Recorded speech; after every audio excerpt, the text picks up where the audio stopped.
Mummy जी आज खाना में क्या बनेगा? अरे खाना वाना बाद में बनाना, अभी जाके नाश्ते में कुछ अच्छा बना के ले आओ। मम्मी जी बता दीजिए नाश्ते में क्या बना के ले आए? हो जाओ चिल्ला बना के ले आओ, चिल्ला और टमाटर की चटनी। ठीक है ज्यादा मत बनाना, बस 2 पीस मेरे लिए ले आना। ठीक है मम्मी जी, चिल्ला बनाने जा रहे हैं। मम्मी जी लंच में क्या बनेगा वो भी बता दीजिए। चिल्ला खा लेंगे तो या तो निमोना चावल बना दो या तो चावल सब्जी बना देना। ठीक है मम्मी जी बना देंगे। देखो दरवाजे पे कौन है, इतनी तेज से खोल रहे हैं। ठीक है मम्मी जी देख रहे हैं। बुआ जी प्रणाम। खुश रहो बहू। कैसी हो सुषमा? मैं ठीक हूँ बुआ जी, आप कैसी हो? भी ठीक है। अरे बिट्टी तुम अचानक आ गई, तुम कोई फोन कॉल नहीं की? किए तो है भाभी, आप अपना लगता है कॉल देखी नहीं है। किसी से आप पंचायत मार रही थी फोन पे, अब हम काफी दूर आ ही गए थे, फिर सोचे चलो मिल ही लेते हैं। आप फोन की थी और हमको पता नहीं चला? अच्छा ये बात है। देख लीजिए भाभी, दिन रात हर समय आपके हाथ में मोबाइल तो रहता है, कोई काम धाम तो आपके पास है नहीं, हमेशा मोबाइल ही चलाया करती हैं। तो आपको तो पता ही होगा किसका फोन आता है किसका फोन नहीं आता है, और आप हर समय सोशल मीडिया पे एक्टिव रहती हैं, सब पता है भाभी हमको। तो सभी लोग तो मोबाइल चलाते हैं, हम कोई चला करके अनोखा काम थोड़ी ना कर रहे हैं, हर कोई मोबाइल चला रहा है, इसमें कौन सी नई बात है। और मोबाइल न चलाए तो क्या करें, बैठ के पानी पीते हैं। बुआ जी कुछ गलत तो नहीं कह रही है, बहुत सही कह रही है, बहुत अच्छा लग रहा है बुआ जी के आने से, बुआ जी एकदम सच बोलती है। अच्छा छोड़िए मोबाइल की बातें होंगी, आइए बैठिए। सुषमा तुम खड़ी क्यों हो? मम्मी जी बैठना हमारे नसीब में कहाँ है, मेरा नसीब तो किचन में है, तो हम तो बुआ जी के आने से रुक गए हैं, हम तो किचन में ही जा रहे थे। हाँ हम जान रहे हैं तुम किचन में जा रही थी और चिल्ला बनाने जा रही थी ना, तो जाओ मेरे लिए और बिट्टी के लिए, मतलब अपनी छोटी बुआ के लिए चिल्ला बना के ले आओ जल्दी से। ठीक है मम्मी जी जा रहे बनाने। अरे आओ बिट्टी बैठो। और बता बिट्टी तुम्हारे ससुराल में सब कुछ ठीक ठाक है ना? हाँ भाभी मेरे घर में सब कुछ ठीक है। सुषमा चिल्ला बहुत अच्छा बनाई थी। थैंक यू बुआ जी। बुआ जी दोपहर का लंच और रात का डिनर जरूर करके जाइएगा। देखो समय रहेगा तो रुक जाएंगे, नहीं तो निकलना ही पड़ेगा। अरे अब इतने दिन बाद आई हो तो खा के तो जाना ही पड़ेगा। वैसे एक बात तो है भाभी, आप बहुत मॉडर्न हो गई हो। हाँ जमाने के अनुसार सबको बदलना पड़ता है, हम भी बदल गए हैं। हाँ भाभी आप कुछ जरूरत से ज्यादा ही बदल गई हैं। भाभी आपके तो इतने लंबे लंबे बाल थे, लेकिन आप तो बहुत ही छोटा करवा ली, एकदम हीरोइन की तरह बाल कटवाई हैं आप। तो क्या हीरोइन लोग ही बाल कटवाएंगी और कोई बाल नहीं कटवा सकता है क्या? बहुत कुछ कर सकता है भाभी, कोई रोका टोका थोड़ी ना है। और आपको यहाँ कोई रोकेगा टोकेगा क्यों? सास ननंदा घरे आनंदा, यहाँ न सास है न ननद है, और अब तो आप खुद सास बन गई हैं।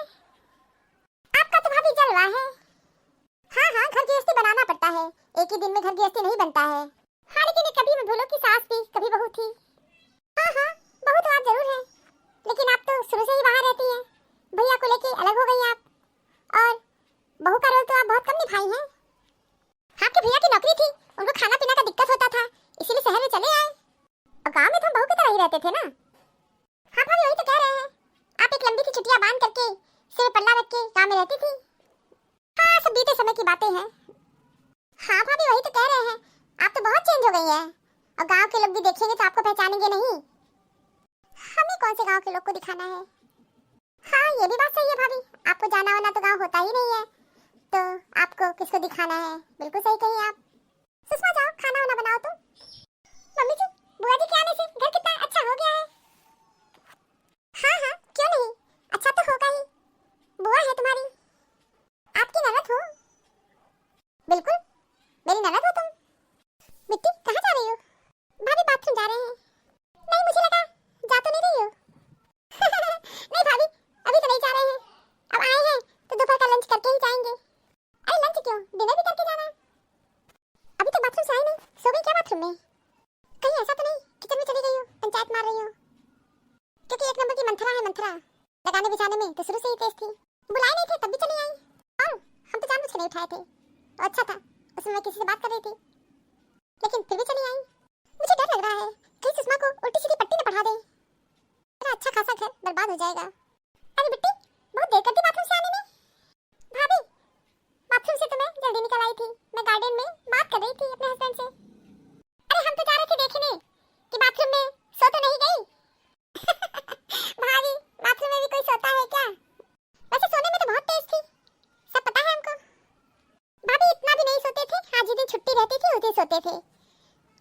पूरी जिंदगी अर्ली मॉर्निंग ही उठे हैं। हाँ, जिस दिन छुट्टी होती थी अम्मा से कह देते थे, अम्मा आज हम जी भर के सोएंगे। बस हम उस दिन ही ऐसा करते थे, बाकी किसी दिन हम देर तक नहीं सोते थे। मेरा छोड़िए भाभी, आप तो अभी भी 8 बजे से पहले बिस्तर नहीं छोड़ती हैं। सुबह की चाय तो भैया आपको हमेशा बना के दिए हैं। अरे नहीं, हम 7-8 बजे तक उठ जाते हैं। हाँ उषा, बोलो कैसी हो? ठीक है दीदी, आप कैसी हो?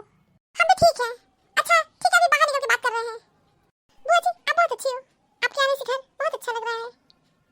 लेकिन तुम्हारी सास हमको बिल्कुल नहीं पसंद करती है, क्योंकि सब बोलते हैं ना, सब किसी को अच्छा नहीं लगता है, सच कड़वा होता है। लेकिन कोई मुझे पसंद करे या ना करे, मेरे माता पिता जो मुझे संस्कार दिए हैं मैं वैसा ही करती हूँ। मैं हमेशा सच के साथ रहती हूँ। तुम्हारी सास को मैं फोन की थी, लेकिन उठाई नहीं मेरा फोन।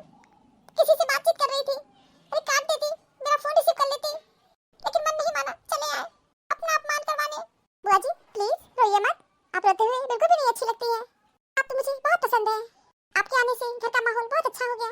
जानती हो, आज भी मेरी बूढ़ी माँ गाँव में है। हाँ मुझे पता है, मम्मी जी कहती है उनको गाँव बहुत अच्छा लगता है।